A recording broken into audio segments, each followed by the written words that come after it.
restarted and we've transitioned into some other business ventures. I just believe that I can always train for skill, but I can't train you to be nice. And I kind of gave that up and decided to just go a different direction.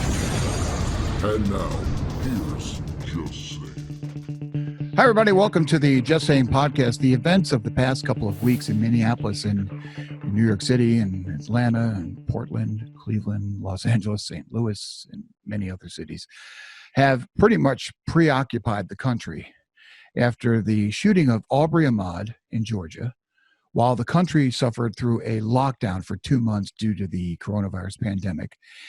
And then the senseless killing of George Floyd in Minneapolis, and suddenly you had all of the makings for people across the country to be fed up internationally as well, and finally say enough is enough.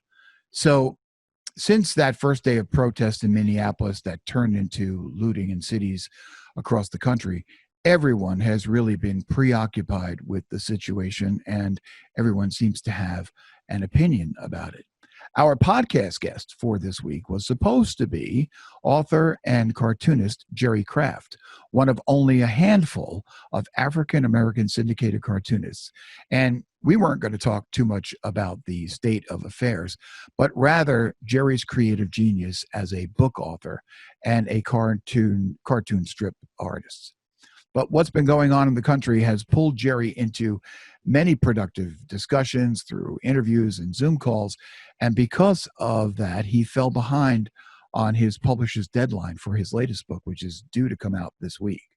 So Jerry asked if we could push his appearance on the Just Saying podcast until after he hits his deadline. And of course, we obliged. He will be a great guest when he comes on with tremendous insight into his world of artistic contributions to the African-American community, but also to the community of all students and parents at large. His comic strips focus on the day-to-day life of an African-American family in his series Mama's Boyz. And it's filled with the kind of humor that you would expect in a newspaper comic strip or a cartoon illustrated book. But it also offers good life messages about fitting in, making a name, and handling being a new kid in school. Craft uses his experience through his life growing up in Washington Heights, in New York City. And so while Jerry Craft is at his desk in his Connecticut home, diligently writing and drawing towards his publisher's deadline for his latest book, I thought it might be good to share a segment with you that I produced when I first met Jerry back in 2012. The segment allows Jerry Craft to show you how he shares his God-given talent and tenacity with the community, and how his story of determination helps to make a pretty good life for himself, his own family, while also inspiring, educating, and entertaining others. So here is Jerry Craft. 5 tickets to the 2:30 showing in 3D, $67.50 please. How much for 2D? $55. How much for 1D? Mama's Boyz is about an African-American family, and it's a mom raising her 2 teenage sons, and there's also an uncle and a grandfather. He's one of only a handful of African-American syndicated cartoonists. And Craft uses his strip to make people laugh, but also to send a message about life, heritage, and responsibility based on his own experiences growing up in Washington Heights. So how much has this neighborhood changed in the last 20 years since you've been here? Well, the buildings still look the same. They've held up pretty well. I think the biggest thing is that you don't see kids playing on the street. And we were a group that, we played all the time, from 8 o'clock in the morning until almost midnight sometimes. So this is where I grew up. I lived here for the first 30 years of my life. So it would start where, Kenny appeared, they'd come, and I'd be there, yo, Jerry!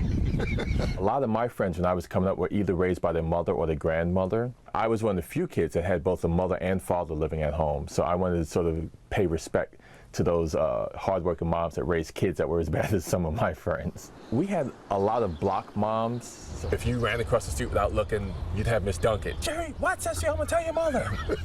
As I've gotten older and once I had kids, I kind of like writing for mom a little better because I've got that sort of parental aspect to me now. The one that I based it on a little bit more was Ms. Smalls. And Ms. Smalls had the house where we all went. The door was always open. There'd always be something to eat. She'd be cooking pound cake and all kinds of stuff. And you'd go in and you just hang out. And the strong influences in his life helped him to find his creative voice, a sense of drive, and a tenacity that he would need to see his dream come to life. He went to high school in Harlem and got his BFA from the School of Visual Arts. He spent 8 years as a copywriter for a small ad agency while honing his ideas for his own comic strip. When Jerry first started shopping his comic strip idea around, he found out just how tough it was going to be. I sent out to different syndicates, and I got rejection letters from all of them, including King Features, but on the rejection letter, Jay Kennedy had taken the time to actually handwrite a note saying, okay, keep up the good work. It's close, but not there yet. So he continued to work on his strip and get new ideas while he was working as an editor for Sports Illustrated for Kids. I'm around kids all the time, and you could just really sit back and watch, and they say the funniest things. In 1992, Jerry got his first break almost out of spite. My dad used to bring in a local newspaper, and there was a comic strip in there, and it used to just drive me crazy because I used to criticize it all the time. And one day my father was like, you know what, he's in the paper, you're not, so you need to give him a break. Basically, you know, put up or shut up. I basically came up with a comic strip that was the precursor to Mama's Boys. It was called The Outside View. So I called up the editor of that newspaper. I asked him if I could submit some stuff. He's like, sure. And he liked it, and he said that he'd run it. And I couldn't wait for that next issue to come out, and I anxiously opened it up. Then he looked at it, his eyes popped out. So I guess my art career kind of started more out of spite and wanting to show my dad than anything. Although, I mean, he was very supportive. Since then, he's been published in numerous newspapers throughout the country. When Jerry decided to begin writing books, he was met with the same industry resistance. This one was like, yeah, we're not interested in this kind of good time style of humor. Dynamite! And I was really kind of offended by that because it was a different kind of thing than what I was trying to do. It was more insult-oriented. Handsome, you look like a string of spaghetti with a little meatball on top. It was one of those that they lived in the projects, and it's like, okay, you're struggling all the time, and there really weren't that many good times.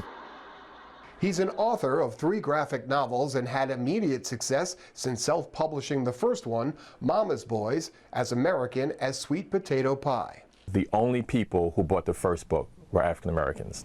The second book opened up a little bit more because I had reading groups and libraries. I had people like that saying, okay, you know, we're going to take 50 of your books and we're going to do like a reading thing with our kids. And they gave it to the kids. Now he spends much of his downtime volunteering and speaking at schools and youth centers, trying to inspire his audience through art and humor. So whatever circle you did for the head, we're going to do that same circle for the body. With kids who are younger, 5 and 6, they think they can do anything.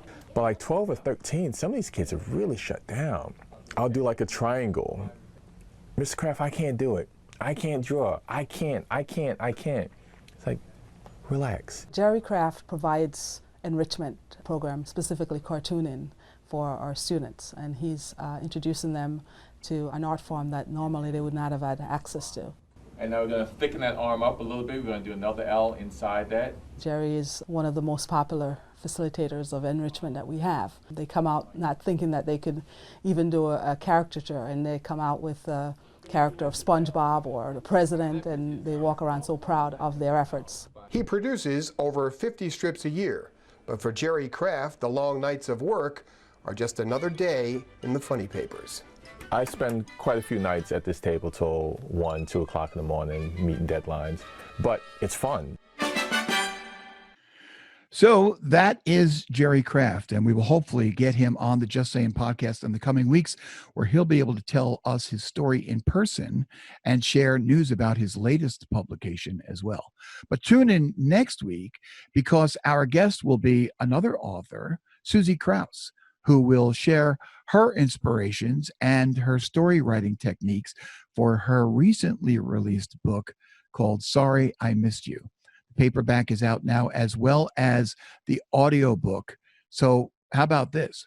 Grab a copy, give it a read or a listen, and join us next week when Susie Krause will be here to give us all of the inside scoop on how a debt collector became a published author.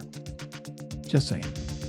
That will do it for this edition of the Just Saying podcast. Be sure to subscribe to our YouTube channel and never miss an episode of the Just Saying podcast. You can also catch the Just Saying podcast on Apple Podcasts, Spotify, Anchor, or you can follow me on Twitter, Instagram, and Facebook. I'm Charlie Carnaccio. Thanks for tuning in to the Just Saying podcast. Stay safe and be kind. We'll see you next week. Thanks for tuning in to the Just Saying podcast.